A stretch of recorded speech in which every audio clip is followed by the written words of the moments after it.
Hola chicos, ¿cómo están? Soy Miss Amanda, me da mucho gusto saludarlos. En esta ocasión vamos a hablar acerca de la electrodinámica. Y bueno, como anteriormente ya habíamos hablado de la electrostática, ustedes ya enviaron misiones, ya revisaron esta información y se pudieron dar cuenta que esta se encarga de estudiar las cargas eléctricas pero que están en reposo. Bien, ahora, ¿qué diferencia habrá con la electrodinámica? Bueno, que esta también estudia las cargas eléctricas, pero estas pueden estar en movimiento. ¿Y cómo vamos a lograr ese movimiento? Bueno, vamos a checar más adelante qué elementos se requieren para que exista este tipo de movimiento. Bien, bueno, en esta imagen yo les las coloqué para que podamos ver qué tan importante es la electrodinámica hoy día. Por ejemplo, un foco, pero en nuestras casas utilizamos demasiado este tipo de energía. Bien, vamos a continuar. Ahora,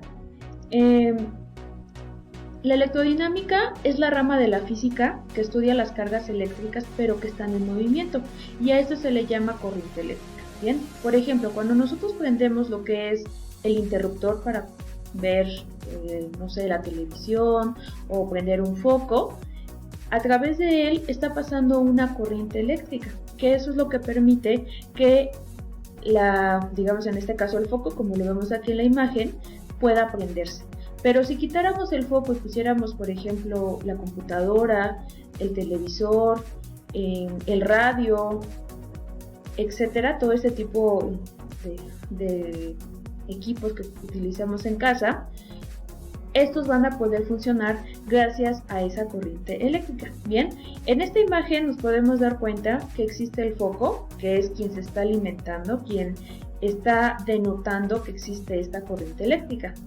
Y en esta ampliación, esto que se ve aquí, este se le llama el conductor, el cable conductor, que es el que se utiliza para hacer los circuitos eléctricos. Y esta parte de aquí es una pila, puede ser una batería, puede ser conectado directo a la corriente eléctrica que viene de la calle. Más adelante vamos a hablar de esto.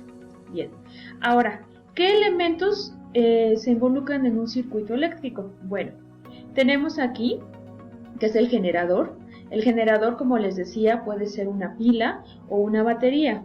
¿Cuál es la diferencia entre pila o batería? La pila es solamente un elemento y la batería puede ser el conjunto de varias pilas. Bien, por ejemplo, nosotros ocupamos una pila para el control del televisor, bien, pero para el carro utilizamos una batería, que es un conjunto de varias pilas que están haciendo la función de dar esa corriente eléctrica, que es el chispazo en este caso para el carro. Bien, después a través de este generador pasa la corriente eléctrica. Bien, y aquí se para.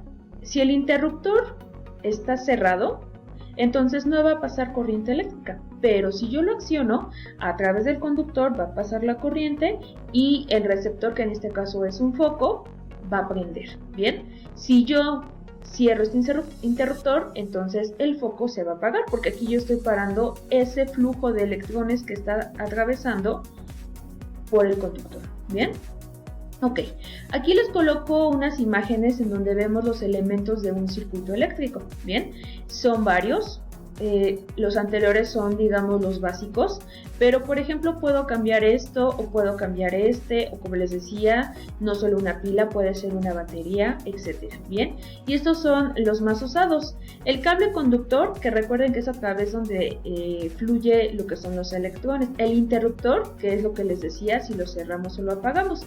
Aquí esta señal indica como está, que está abierto, es decir, que no está pasando corriente a través de él, ahí se corta la corriente. La pila, la batería, si se dan cuenta, son varios tipos de pila, lo que les acabo de mencionar. La bombilla, que sería el foco. El amperímetro, este es un elemento o un equipo que nos va a ayudar a poder medir qué tanto amperaje está pasando, es decir, qué tanta corriente eléctrica está circulando. Bien. El voltímetro, el voltaje, el condensador, este me va a estar disminuyendo o aumentando la corriente eléctrica. Por ejemplo, en los cargadores de nuestros teléfonos, de la calle nos llega aproximadamente 120 volts, pero nuestro teléfono pues no se puede cargar con 120 volts. Si ustedes son curiosos y se van a las especificaciones, se van a dar cuenta que este puede trabajar o puede cargarse con 12 volts aproximadamente. Entonces, obviamente, si yo le meto 120, voy a quemar el teléfono. Bien, entonces esto que está aquí se le llama condensador o eliminador, o como le llamamos, el cargador. Bien, porque esto hace que se convierta esa corriente de 120 a los 12 volts que el celular utiliza. Lo mismo sucede con las computadoras, con los televisores, todos tienen su condensador. Bien, la resistencia puede fungir, estas dos, como una bombilla. Por ejemplo, en laboratorio llegábamos a ocupar los LEDs, ¿se acuerdan? Los focos LEDs. Esos son resistencias que nos están indicando que hay flujo de corriente a través de mi cable conductor. Bien, la resistencia variable, esa puede estarme teniendo una resistencia, ahora sí como su nombre lo dice, variable, en diferentes ohms, ¿vale? Puedo tener 2 ohms, puedo tener 5 ohms a través de todo el circuito. Vamos a ver más adelante qué es ohm, ¿vale? El elemento termoeléctrico, muchachos es muy importante, porque si yo estoy hablando de que a través del cable conductor está circulando electrones, y si ustedes se dan cuenta cuando conectan su celular y tocan el cargador, está caliente. Bien, entonces eso significa que el paso de electrones a través de mi cable conductor está generando calor. Entonces, por ejemplo, en casa nosotros tenemos nuestra caja de fusibles, y cuando a lo mejor hay una sobrecarga, no sé, prendemos un equipo que requiere mucho voltaje o mucha intensidad de corriente, las pastillas se botan, los fusibles se botan. ¿Por qué? Porque estos fungen como un elemento termoeléctrico, es decir, están percibiendo o están detectando un calor excesivo, y ¿qué hace? Se bota. Es decir, como si fuera un interruptor, se bota y ya no pasa corriente, y entonces protege lo que es toda la instalación eléctrica en nuestra casa. Bien, ok, termisor o resistencia térmica funge de la misma forma. Resistencia dependiente de la luz, esto puede ser a lo mejor focos que funcionan con fotoceldas, es decir, cuando está la luz se apagan, cuando está oscuro se prende, y eso lo vemos en la calle. Bien, el diodo, sentido permitido convencional, esto me va a indicar en qué sentido está fluyendo la intensidad de la corriente. La inductancia, de igual forma, hacia dónde. Bien, si ahí hay una inductancia, una corriente eléctrica. Fuente de corriente alterna. La fuente de corriente alterna, pues es lo que viene de la calle. Bien, porque nosotros tenemos dos tipos de electricidad. La electricidad, lo que es alterna y lo que es continua. Bien, la alterna es aquella que tiene, digamos, alternado, como bien dice su nombre. Tiene picos, tiene bajadas, como lo llamamos normalmente, tiene valles o tiene picos, ¿estamos de acuerdo? Entonces, la alterna es la que nosotros usamos en casa, y, por ejemplo, las de las pilas, esa es una corriente continua, porque necesitamos que esté continuamente suministrándose esta energía. Bien, ok, el motor puede ser un motor que a lo mejor de la pistola para secarnos el cabello, etcétera. Un diodo emisor de luz detecta la corriente y emite luz, o una toma tierra, porque sabemos bien que si la electricidad es demasiada, entonces necesitamos descargarlo, y para eso se ocupan los famosos pararrayos.